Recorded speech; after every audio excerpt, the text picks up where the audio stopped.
সুপ্রিয় দর্শক আসসালামু আলাইকুম, কেমন আছেন আপনারা? নিশ্চয়ই ভালো আছেন। আজকের ভিডিওতে আপনাদের সবাইকে স্বাগত জানাচ্ছি। আজকে আমি আপনাদের সাথে খুবই গুরুত্বপূর্ণ একটা টপিক নিয়ে আলোচনা করব। সেটা হচ্ছে বাচ্চাদেরকে ভাতের বিকল্প খাবার হিসেবে যে খাবারগুলো আপনারা দিতে পারবেন। দেখুন, অনেক সময় দেখা যায় যে বাচ্চা ভাত খেতে চায় না, খুবই বিরক্ত করে। তখন আমরা মায়েরা বিরক্ত হয়ে নিজেরাও বাচ্চাকে ভাত খাওয়া থেকে বিরত থাকি বা ভাতটা আর খাওয়াই না।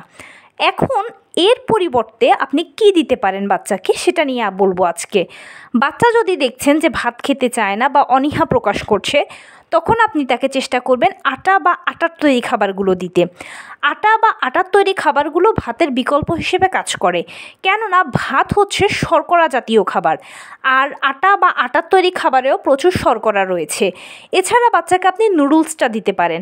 বেশি করে শাকসবজি দিয়ে, ডিম দিয়ে, মাছ বা মাংস দিয়েও আপনি যদি তাকে নুডলসটা করে দেন, সে এটার থেকেও সে শর্করা বা কার্বোহাইড্রেটটা পেলো, তার পাশাপাশি অন্যান্য উপকরণও সে পেলো।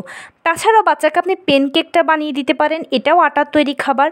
কুইনো আটা দিতে পারেন, যেটাতে প্রচুর প্রোটিন আছে।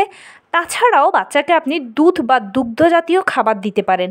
যেমন ধরুন, বাচ্চাকে আপনি পায়েস করে দিতে পারেন, দুধ ডিম দিয়ে আপনি পুডিং বানিয়ে দিতে পারেন। এগুলো ভাতের বিকল্প খাবার হিসেবে দেওয়া যেতে পারে।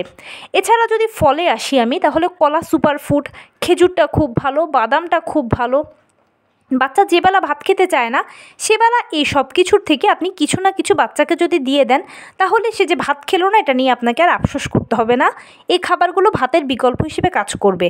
তবে অবশ্যই বাচ্চাদেরকে চেষ্টা করা উচিত যে আমরা বড়রা যেরকম তিনবেলা খাবার খাই, আমাদের বড়দের মতোই তিনবেলা খাবার খাওয়ানোর চেষ্টা করা। যদি বাচ্চা সরাসরি খাবার খেতে না চায়, তাহলে খাবারগুলোকে যদি প্রসেস করে খাওয়ানো যায় তাহলেও ভালো হয়। তো এই ছিল আজকের ভিডিও। কেমন লাগলো বলুন? যদি ভালো লেগে থাকে ও হেল্পফুল হয়ে থাকে, তাহলে প্লিজ লাইক, কমেন্ট, শেয়ার করতে একদম ভুলবেন না।